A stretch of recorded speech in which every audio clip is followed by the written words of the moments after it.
are going to be discussing building resilient futures.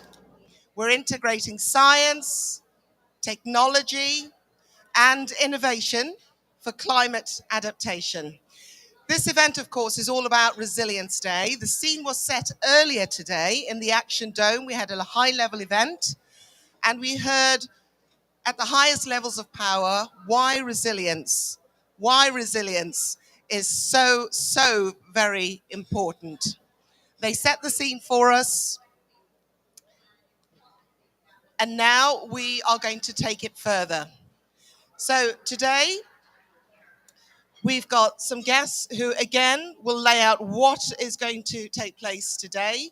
We're confronting an increasing frequency and, of course, severity in climate-driven disasters. We've got extreme weather events, not just in the global south, because that's all we used to talk about before. It's not an exclusive club anymore. It's now a very big club. So we've got weather events, droughts, shift in ecosystems. And in this session, we want to bridge the gap between that scientific research and also actionable solutions. So as well as exploring some of those aims, we're also going to hear from 4 key speakers. And I'm going to start off straight off with introducing our first one, because he has to then hightail it to another event. Let me introduce you, please, to Dr. Murali Tumarakudi, who is the director of the G20 Global Initiative on Land. He's based in Bonn, in Germany. He is an expert in disaster risk reduction, but also resilience, absolute resilience. Dr. Murali is going to discuss how AI, artificial intelligence, is transforming disaster resilience planning and implementation. And before I give him the stage, just a reminder, please come and take some seats here at the front, ladies and gentlemen. Thank you. Dr. Murali? Thank you, Luquesa. I'm extremely delighted to be in this session because the domain of resilience, disasters, and conflict is what I worked for 30 years before I took up this job. And I'm happy to see my colleagues from my past life, Irfan, Cicely, who joined the organization after me, Fusina, a number of others who may know me from my previous life. Towards the end of my work in UNAP, during COVID, AI started to get very prominent. And myself and my colleague Paula, who is sitting in the back, we started a small project, primarily using interns, as to how do we use modern technologies to deal with disasters and conflict, disasters primarily. And our work then led to the formation of what we call AI for Natural Disaster Management under the International Telecommunication Union. And that has now developed into a global initiative on AI for natural disaster management. I'll give you some stunning ways in which AI is transforming the domain of disaster management, which is equally applicable to climate resilience. Early this day, we had a session here about flood forecasting. And we had a professor from Korea, and he was explaining how AI is used to forecast floods. And floods, as you know, is one of the fastest growing disasters. 80% of the 80% of the global disasters these days are hydrometeorological. And almost every city in the world, including Dubai, which nobody associates with floods, is having floods. So flood forecasting is a very critical thing because floods cause tremendous amount of economic damage. So forecasting flood is very valuable if you can get it right. So the Korean professor was explaining how he is using AI with rainfall data to forecast floods, which is very interesting because historically, forecasting was done by mathematical models and physical models. and not by AI, not by pattern recognition. But when we were doing AI for natural disaster management, we found something even more interesting. In France, they were using AI analysis of Twitter feeds so, to predict floods. So, in a city, if a flood is about to happen or is happening, people are tweeting about it. I don't know, but how do we call it with Xing about it? This data is actually available at a price to be analyzed. This massive volume of millions of people tweeting, because that's how Twitter makes money. So somebody took that data of all the tweets which people are making in France around the time of a flood, and they could predict a flood emerging much before the flood actually arrived in the city. Now, this year, as you know, we had a flood in Spain. And unfortunately, much of the prediction happened after the water landed in the city. So AI has its potential to dramatically alter the landscape of forecasting, and which will therefore help in cities building resilience. I'll give another example so that we can work on this in future. So we wanted to see how easy it is for somebody who do not have a lot of domain knowledge to use artificial intelligence. In Switzerland, in St. Gallen, they run an annual hackathon event. It's called the Start Global. And many organizations like Microsoft, like IBM, like Swiss Rail, Lufthansa, they all come with their typical case studies to Switzerland to be given to the young students. So there are about 5,000 students coming, 500 of them top hackers. The largest student-led hackathon in the world. So we thought we will give them a question of landslide prediction. So we work with a professor at the Hong Kong University, a top professor who has been doing modeling for the last 30 years. He gave us the entire data set. We pitched our question, our problem, and we had about 50 youngsters who wanted to work with us.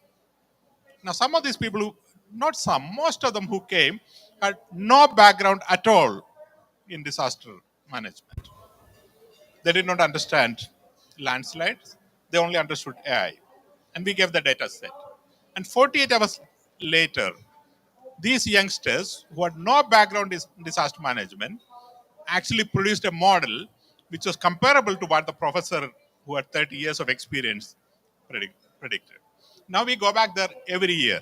So I encourage those, in the disaster management community to really take AI absolutely seriously.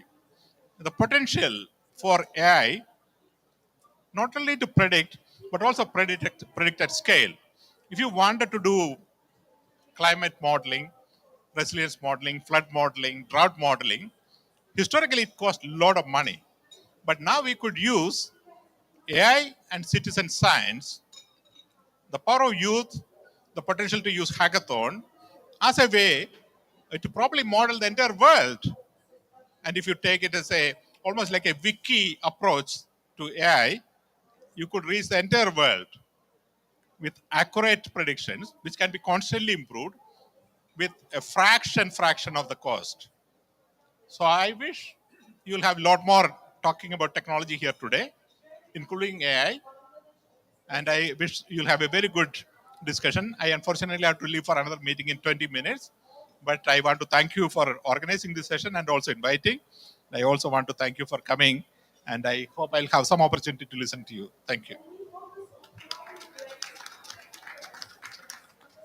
Dr. Murali, thank you very much indeed. Thank you. So there we're hearing about the importance of leveraging innovations like AI, machine learning, eco-based disaster risk reduction, and turning that data into life-saving strategies.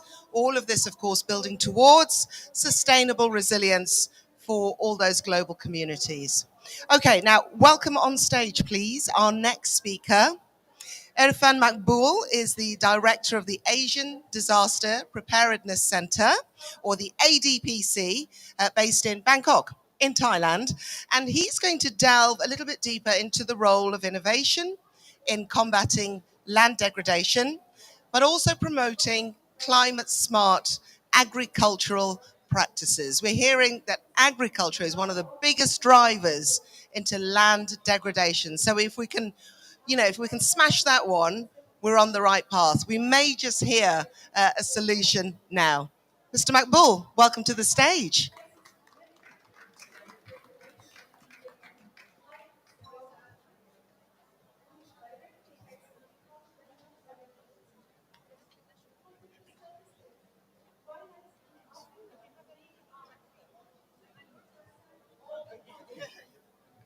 Thank you, and welcome to this side event. Thank you very much to our colleagues from UNCC and UNEP for being here. My name is Irfan. I'm representing Asian Disaster Preparedness Center, ADPC. We are headquartered in Bangkok, Thailand. And those of us who are not familiar with ADPC, just a very quick introduction. We have been working as a regional center in Asia and the Pacific region since 1986. Actually, we were the first regional center on disaster risk reduction.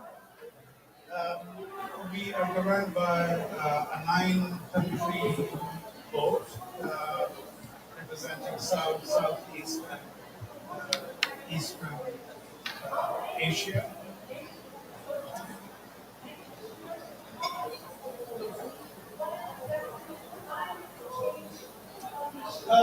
On innovations for disaster risk reduction and climate resilience, we have been supporting the innovations and especially engaging with small innovators from around the world since 2017. And the first point is just a summary of what we've done so far. And at the moment, we are supporting 15 innovative ideas in covering different sectors, including climate smart agriculture, early warning systems for all, climate information and analytics, integrated water resources management, and resilient infrastructures. And the innovators, private companies, mostly small-scale private companies, NGOs, CPOs, and also universities. What we have ensured is that all the innovators, all innovations have to be endorsed by a relevant government institution or relevant ministry in the country where any innovator is proposing any innovation, and that was essential because we wanted any innovative idea to be sustainable through institutionalization by the respective government institutions. Some of the innovations in the agriculture and water sectors that we are currently supporting are happening in Pakistan, Bhutan, Nepal, Maldives,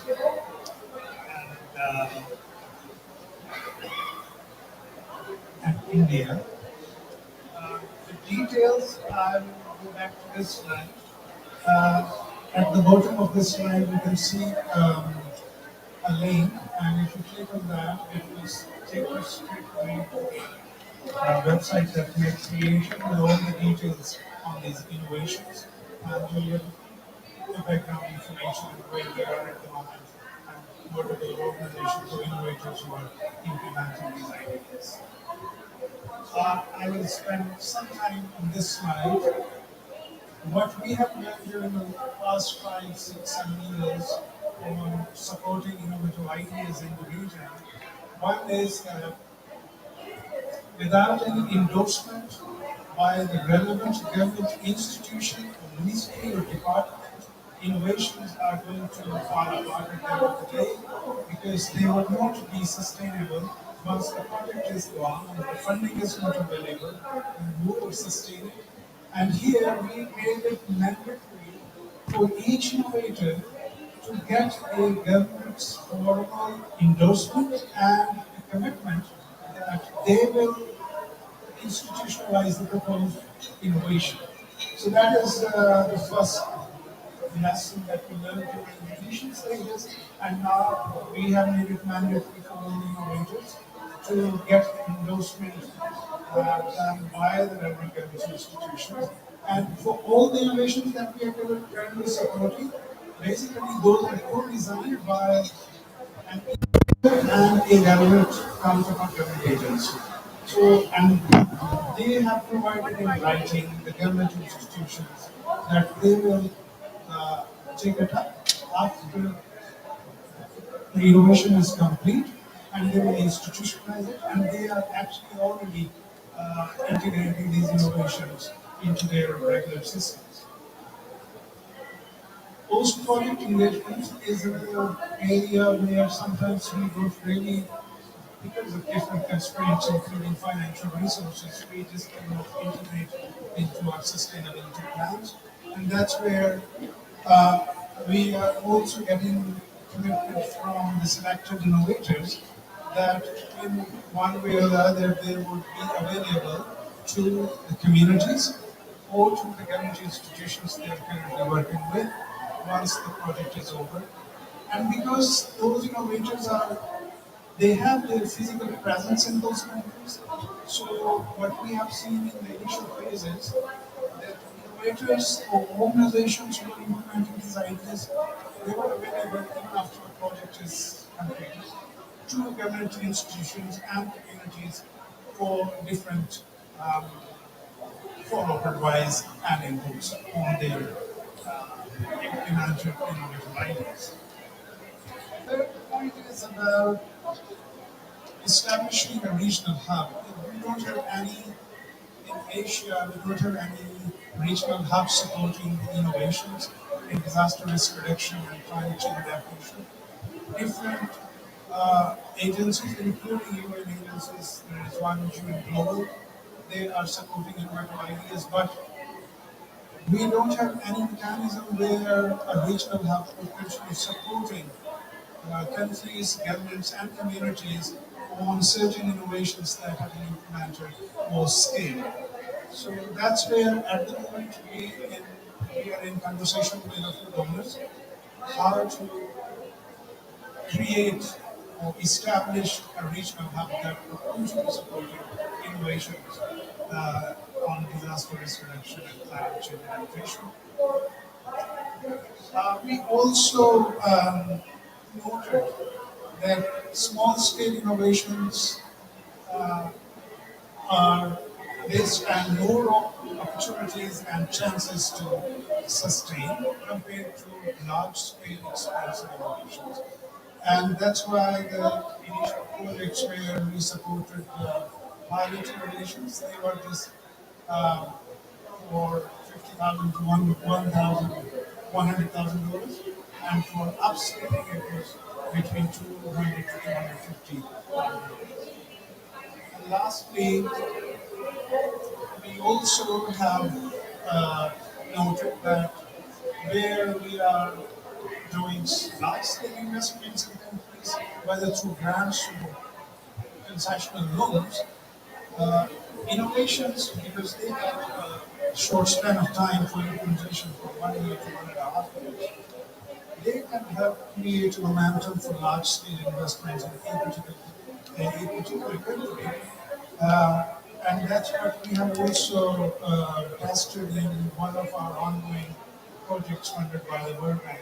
It's a regional IDA supported project for South Asia, and that's where we made this innovations one of the components of the project, and it actually helped us deepen our engagement with all the relevant given this place of institution.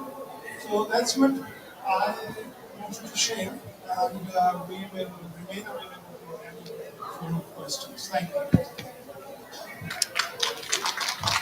Irfan, thank you very much indeed. That was Irfan Makbul from the Asian Disaster Preparedness Center based in Bangkok in Thailand. Next to the stage, I'd like to welcome Cecilia Alpira, who is the head of the Disasters and Conflicts branch for UNEP. And Cecilia will be presenting strategies for building resilience through partnerships, tackling drought and desertification for strengthening environmental governance. Cecilia, do we have... Oh, you're right. Yes, Cecilia. Please, welcome to the stage. Thank you very much. Thank you. Great. Good afternoon. I'm African, so in Africa we always have stories. So I'll start with a story. Okay. In 2016, I was in Fiji.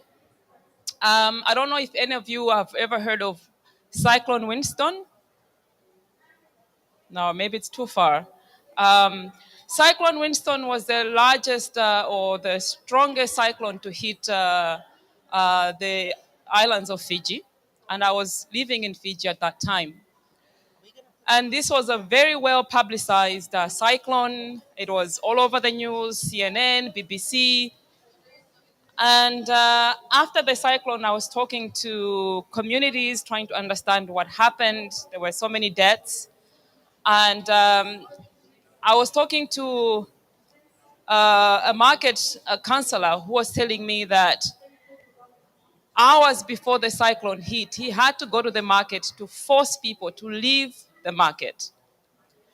And when I started to dig deep a little bit deeper why this was the case, what they told me is, first of all, in the history of Fiji, at least in living memory, they had never experienced a Category 5 cyclone. Secondly, they all told me that they knew the cyclone was coming, but they didn't fully understand what Category 5 actually meant. They actually flipped the whole thing. So they thought Category 1 means the strongest, and Category 5 means the weakest. And that's why they were still in the market an hour before the cyclone hit. Now, in my younger days, naive, you're coming from college, you think you know it all.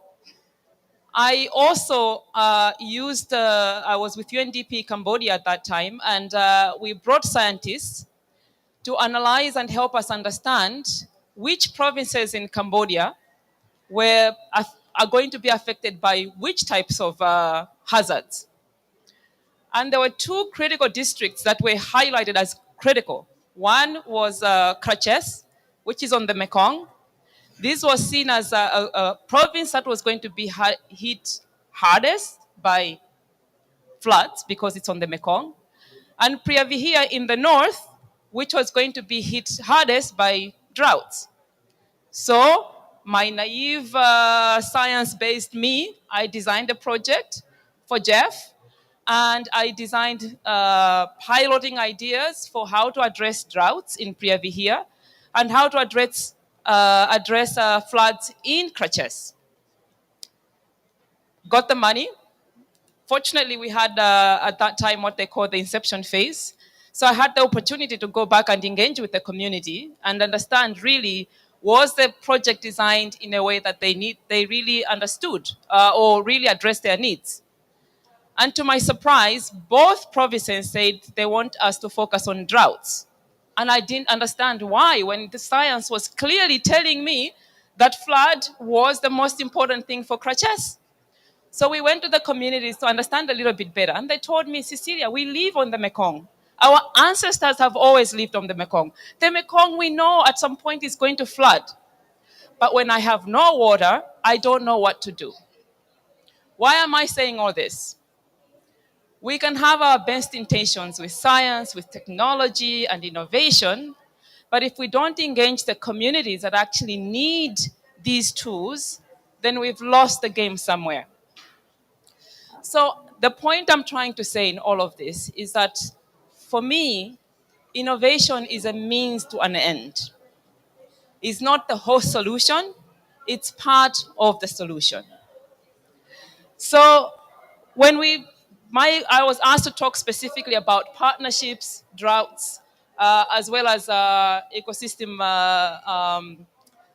disaster risk reduction approaches. So it's quite a kind of jumping around the space a little bit.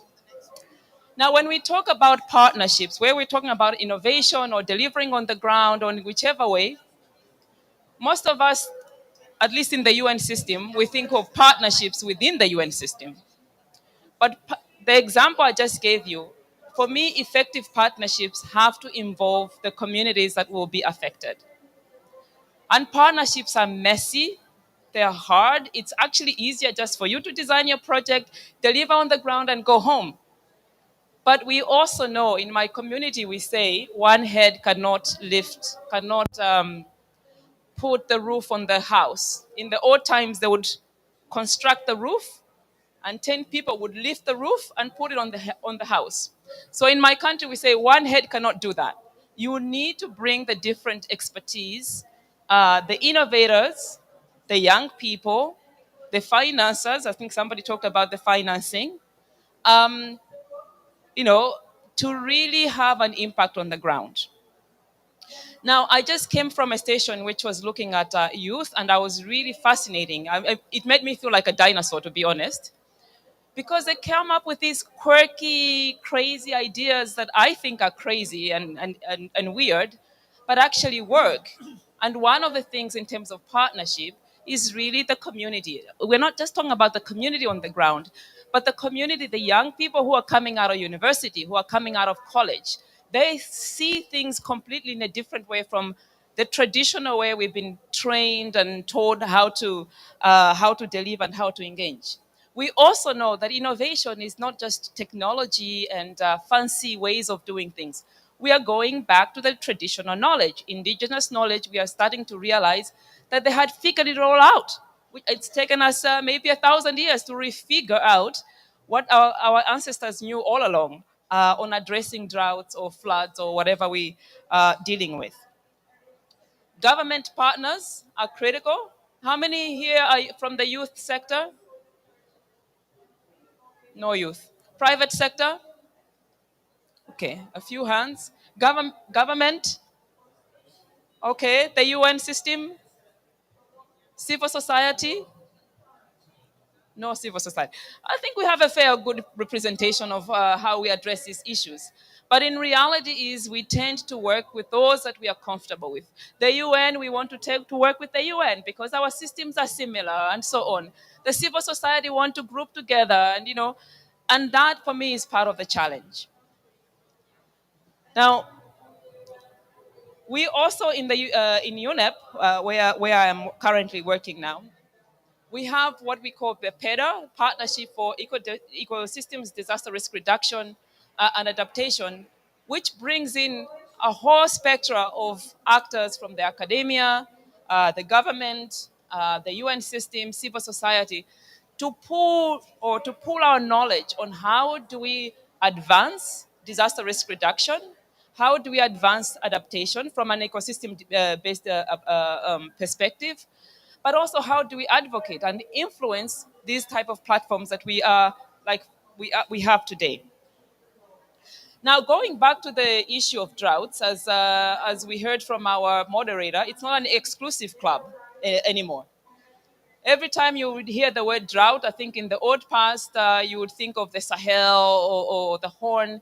That's no longer true. I know while we are sitting here, our negotiators are at loggerheads on the drought decision because some are still not fully convinced that drought is a global issue.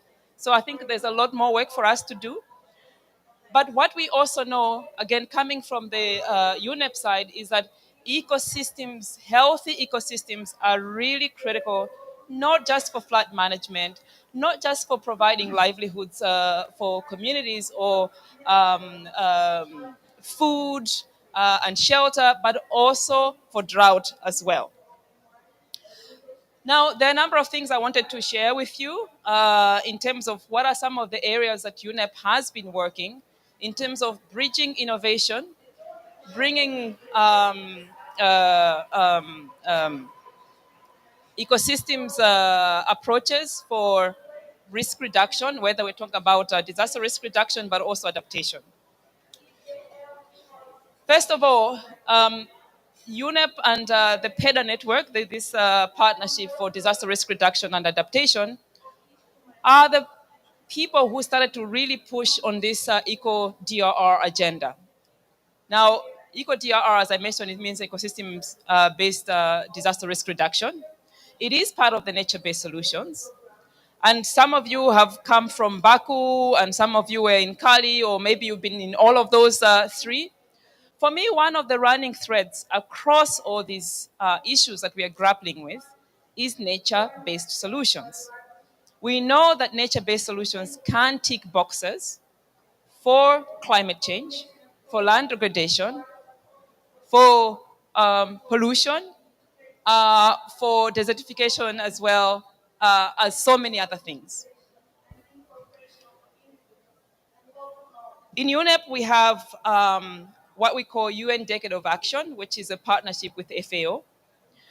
And this mechanism supports the piloting of nature-based solutions against land degradation and desertification. It has a number of flagship programs, about 17 at the moment, where we are piloting because we understand that there's no one solution to addressing these issues. So we are piloting 17 different flagships to understand what are the best practice for addressing these issues. I wanted to take another example that's completely different. One of the issues that we're seeing on droughts, as I mentioned, that drought is no longer a localized issue. It transcends borders. It doesn't care about the borders. And we are seeing how it's also creating conflict, forcing people to migrate, forcing people to fight over resources. Now, one of the programs that we did in Wad El Kul, this is in Sudan, was to support communities through rehabilitation of dams and that have been destroyed for a long time. But the difference here was that we were also engaging communities that were fighting over these same resources. Now, that may not sound innovation to you because, as I said, we tend to think of technology and so on.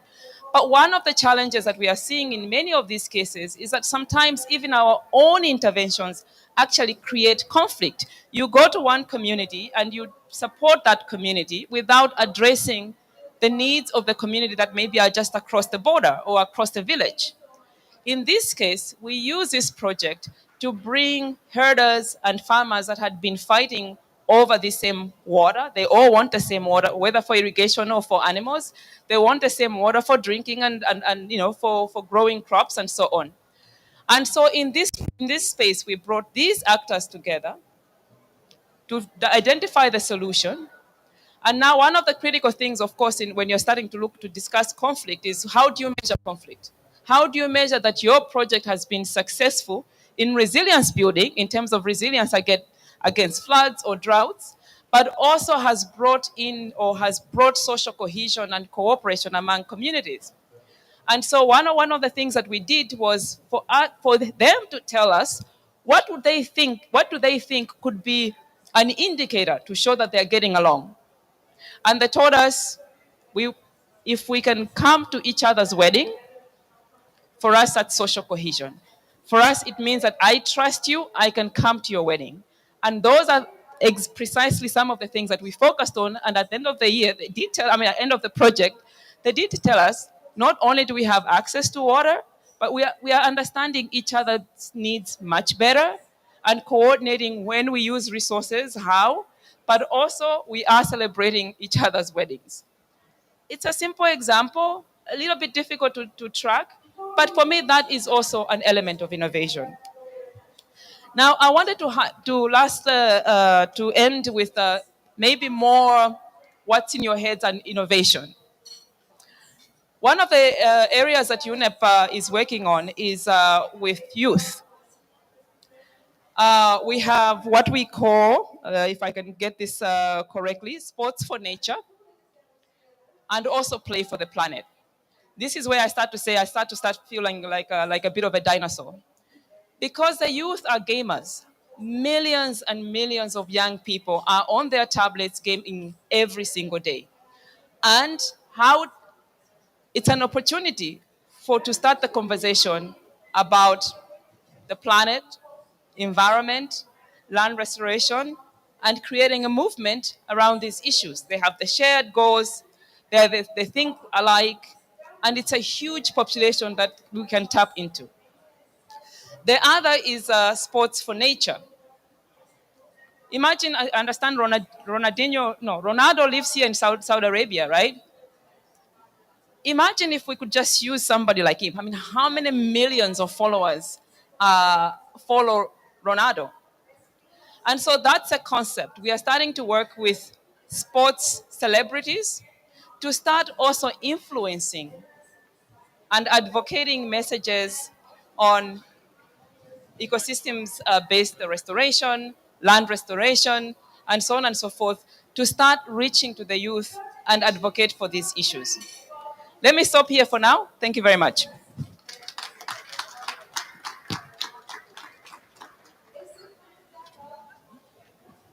Cecilia? My hand's full. Cecilia, thank you very much indeed.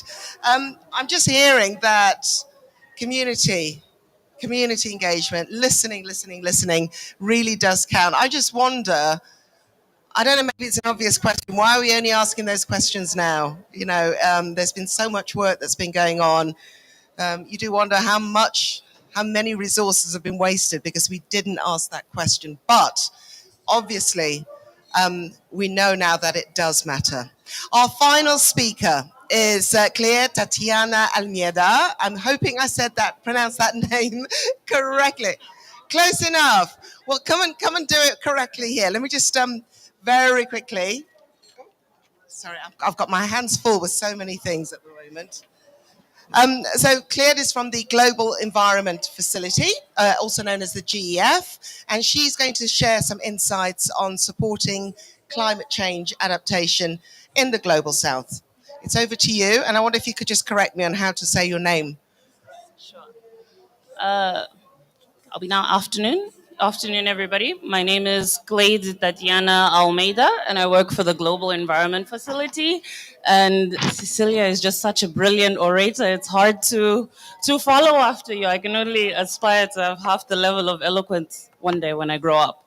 But anyway, for anybody that's not familiar, the Global Environment Facility is a financing mechanism for 6 multilateral environmental agreements, and that includes the 3 Rio Conventions. And today I'm going to speak mostly on the work that our climate change adaptation team does, that I'm a part of. I'm an agricultural economist, and I'm going to talk to you today about the Least Developed Countries Fund, LDCF for short, and the Special Climate Change Fund, or the SCCF. Next slide. Why is nothing happening? Okay. I don't think you have batteries on this. It's not. Okay. Great. It's working now. Thank you. So, in terms of our climate change adaptation support, so we have the LDCF, and this is dedicated funding for the 46 least developed countries. And then we have the Special Climate Change Fund, which is for all developing countries essentially, but also that includes non-LDCs and SIDS, which is small island developing states, as they have unique climate change vulnerability. And the funds were established in 2001 under the UNFCCC, and it's financed by voluntary contributions from donors. And we have over 2.4 billion in grants for 508 projects in 98 countries as of March 2024. And in terms of the scope of our projects, some are national, some are regional. We also have global projects, and a lot of them are multi-trust fund. That's to say that they take funds from 3 or more of our different funds that are available. And in terms of what we finance, it's a lot of things in terms of adaptation. So we do financing, we finance technology, capacity building, management and planning, working on practice and behavior, and also especially policy and policy coherence. Why does this not work? And in terms of our sectoral distribution, I think it's come up a lot today that agriculture is one of the biggest drivers of land degradation. And so a lot of our projects, the bulk of them are in the agriculture sector, followed by the water sector and nature-based solution that Cecilia has made reference to. That's a very diverse tool for achieving multiple global environmental benefits.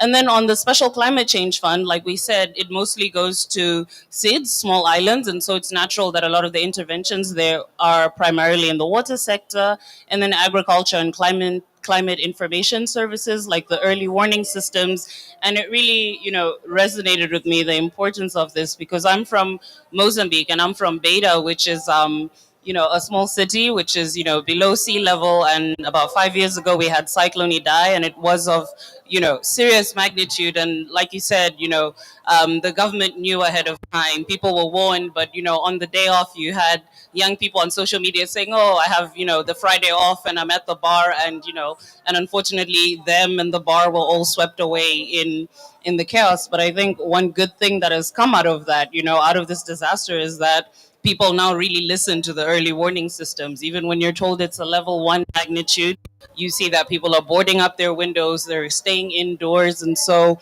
I think firsthand experience contributes greatly to that. This remote really doesn't like me, guys. What is... It's a sticky one, isn't it? Yeah, sure. Let me Yeah, do it for you. Yeah, you'll do the slides for me? There we go. Thanks. Yeah. Okay.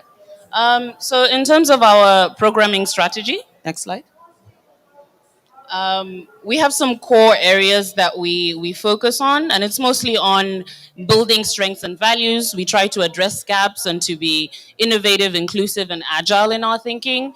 We also look at major upgrading opportunities, and so how do we catalyze transformational adaptation within our financing, and also work with other climate financing mechanisms. And we also try to mobilize finance at scale. And so we work with other actors in the space. So the Green Climate Fund, the Adaptation Fund, and others. And we do put science at the core of our action. We don't just function willy-nilly. We really try, and we have a specific department that's dedicated to looking at the science behind our project design and what is being done in the rest of the sector and what are the best ways to act. And in terms of our priorities, like I've referenced before, we have agriculture and food security, water, early warning systems, but especially nature-based solutions, which is something that I want to focus on in the context of the Global South. And so, I feel like every few years we come up with fancy terminology. Every couple of years a new term starts trending, and nature-based solutions is one of them. And and today I want to speak a little bit about what that means and why we see that as really important for the Global South. And ultimately, I like to think of it as a bit of a Swiss Army knife for climate resilience, because in a Swiss Army knife, you've got a screw, you've got a knife, it's a very versatile kind of tool. And in really simple terminology, what nature-based solutions are is actions that protect, restore, and sustainably manage ecosystems to address societal challenges. So it's not just about what's good for nature, what's good for man, but really finding the balance of all of those, right? So that could look something like a project where we work to restore mangroves, and those are trees that grow in salt water. It's not just about protecting the trees for the trees' sake or for the sake of the environment, but really these trees are also a way to provide protection against, the impact of waves from typhoons. They also serve as a nursery for fish, and so this is contributing to economic opportunities for fisheries and coastal populations in the area. And it's this sort of kind of holistic thinking that we need to bring into it, because particularly in low-income countries where the priority is how am I going to get my next meal, we can't come in from an angle of it's important for biodiversity or it's important for the environment. It also has to be how can we make nature also contribute to economic goals and strengthening livelihoods. And it's because of this context that we feel that it's a key to climate resilience in the Global South. And so, in terms of our priority areas for this cycle, so Jeff is a bit like the Olympics. We operate on a 4-year cycle, and for the 4 years encompassing 2022 to 2026, we're really looking at scaling up finance, and policy coherence is a big part of that.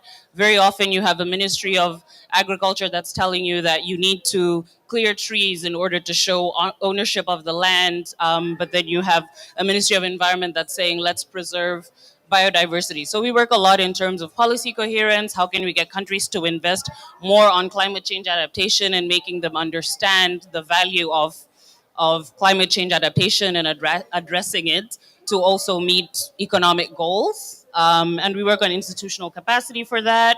We also work on strengthening innovation and private sector engagement. I think, as has been referenced before, environmental issues are definitely an everybody issue. Everybody is impacted. And so we're really working on more innovative forms of financing and engaging with non traditional actors, whether in implementation and in financing. And in terms of just what our portfolio looks like financially for 2022 to 2026, for least developed countries, we have specific funds of 20 million for every 4 years. For the 46 LDCs, we have what we call dedicated programs, which work on cross-sectoral issues, mostly around capacity building and strengthening. We have the challenge program for adaptation and innovation. So traditionally, most of our financing at the GEF is country driven, and we work with governments and implementing agencies. But the challenge program is an opportunity for direct financing access for CSOs and MFIs, etc. And so we work through that program, and we're hoping to scale that in future replenishments. We also have regional and global projects, which are around thematic areas and more integrated. And then you have administrative expenses that, employ people like me to be able to work for the GEF. And on our special climate change financing, we have two areas. So one of them is supporting SIDS. Small island developing states are particularly vulnerable, and they have specific vulnerabilities that are for the target group. And then we also work on technology transfer, especially in engaging the private sector in these areas.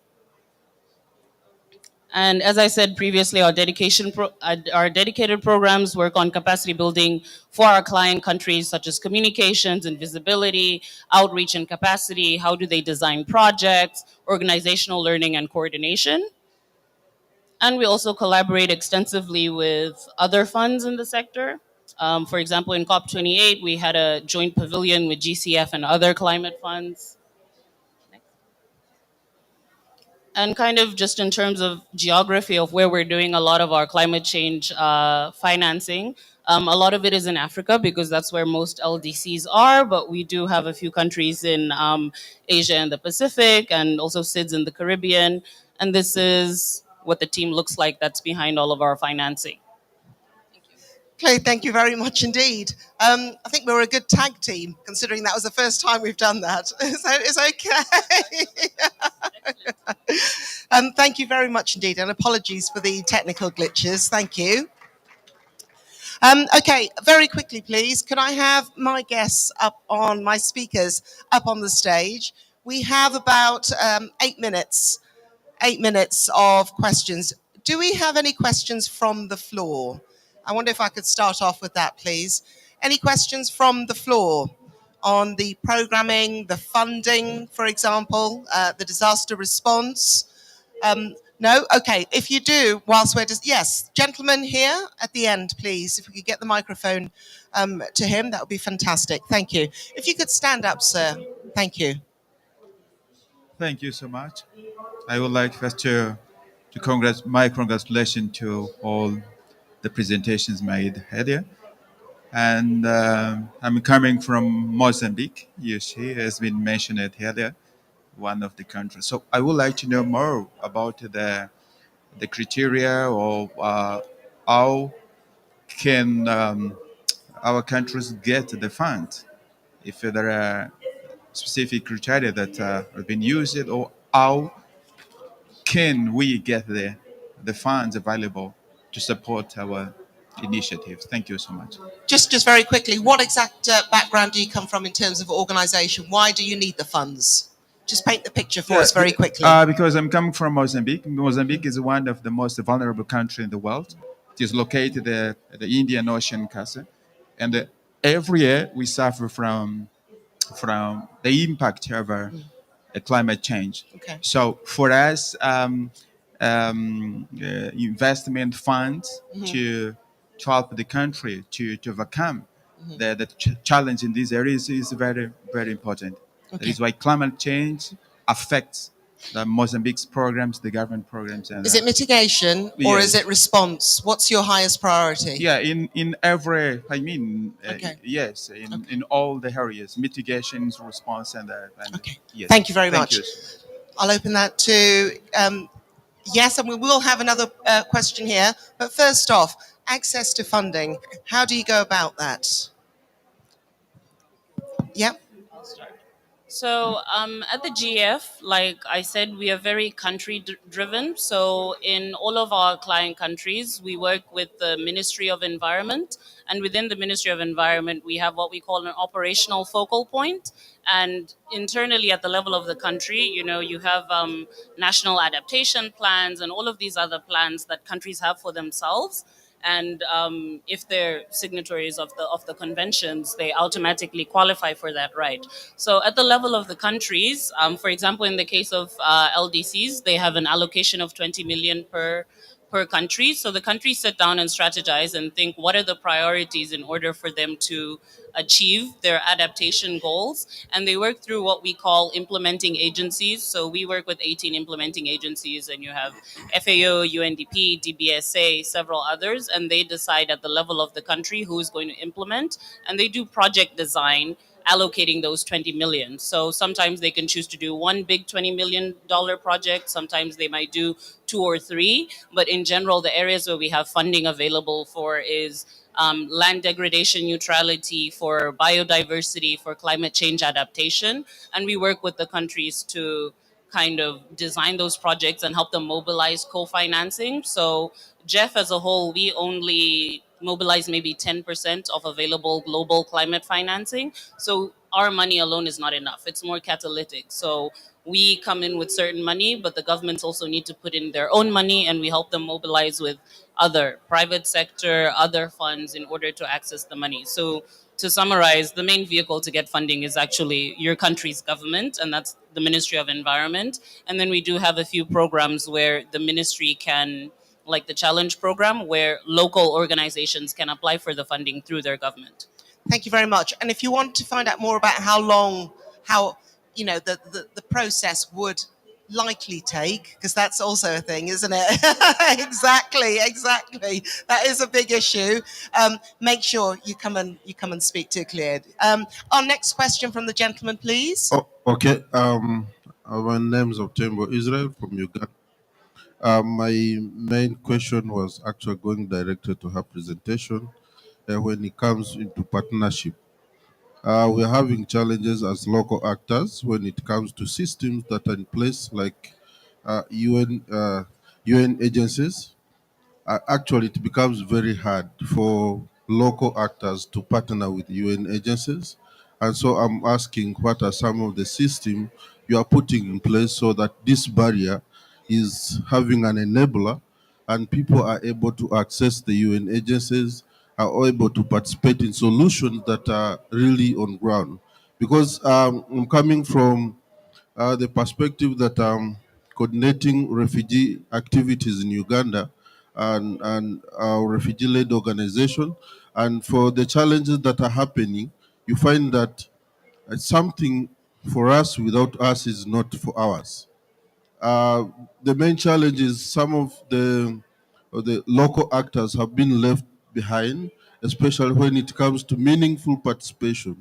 They are not engaged in the planning, they are not given space, and then it becomes hard for them to implement, even if they come up with solutions. Then the same challenge comes to the funding in order for them to access the funds to implement the solutions and to have the responses in the communities they are serving. So I think, cut it short, I need to understand what are some of the mechanisms, the UN agencies and other stakeholders are putting in place so that local actors are able to participate fully, having meaningful participation. Accessibility. Localization, yes. Accessibility. Cecilia, I don't know if you can take that question, please. I think it's okay. Okay. Now. Yeah. Very easy question. Sorry, I'm being sarcastic. Partnership of the UN agencies with the local actors. I think this is a big challenge in many countries. The example you're giving me, if I understand correctly, is looking at engagement with displaced communities and refugees. Unfortunately, the UN system itself is very siloed. As soon as you mention the word refugee or displacement, is usually the humanitarian actors that engage in this space. And the UN can be a confusing system because you have those that work right on the ground, like UNDP, WFP, and so on. You have those that work in development and those that work in humanitarian space, and we're forcing ourselves to start working together. And then you have entities like UNEP, where I come from, where we work more at the normative level and less on the ground. So that also creates a bit of a challenge. Now, for UNEP, there are different mechanisms of doing this. And we have major groups where we actually not allow, that's a wrong terminology, where the, for example, indigenous communities, youth, women, engage with the UN system to actually influence what UNEP does at the global level, but also at the national level. So that's one mechanism. The other, at the national level, of course, is also engaging with the government. A lot of what the UN system does in a country has to have the endorsement of the national government as well. And I am sure in Uganda, you also have a civil society movement that can hold the UN system and the national governments, make them more accountable. And then regarding, I'm just answering quickly because I know we need to take more questions. With regarding to access to financing, again, the UN agencies that work on the ground, as I've mentioned, the WFPs, the UNDP, and so on, that is another entry point to engage with them, because to really deliver on the ground, you need local or community-based NGOs that understand the context, understand the situation as well. So I think engaging with the government, engaging in these contexts where you have, for example, refugees with the UN system and the resident coordinator system. So this is resident coordinator is like the UN ambassador in that country. Is for me some of the quick entry points to engage. Okay. Thank you.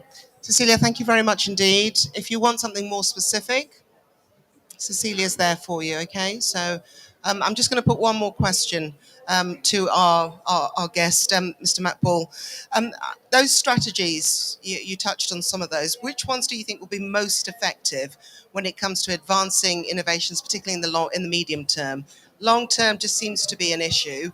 And what type of support needs to be there to make sure that they're sustainable? We're already 2 minutes over time, so a succinct answer would be fantastic. Thank you very much. 30 seconds. No. I'll give you a minute and a half. Okay. Thank you.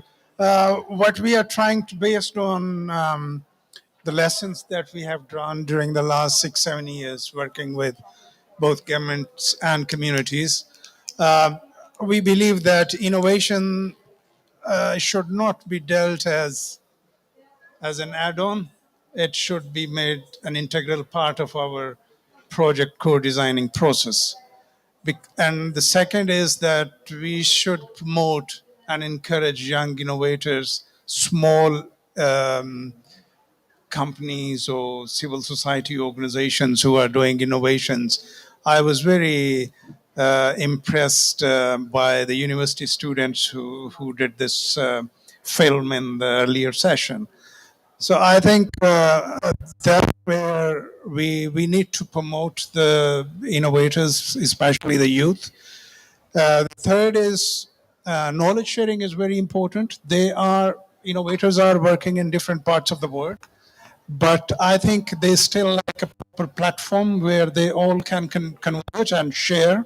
And at the same time, governments are not really too familiar with what is happening around. So a lot of knowledge sharing needs to be done in the coming years, and that's where we are also focusing at the moment. Okay. Irfan Makbul, Cecilia Maipira, and Claire Tatiana Almeida. Thank you very much indeed. Thank you. And Irfan was talking about innovators. Well, we've got a selection of innovators that will be on the stage in 2 minutes' time for our next session, showcasing their solutions to particular problems. So do hang around for that. I think the theme today is soil, mining, and of course degradation. So that's coming up next, literally in about a minute and a half. But for our guests, thank you very much indeed. Thank you, all of you. Thank you.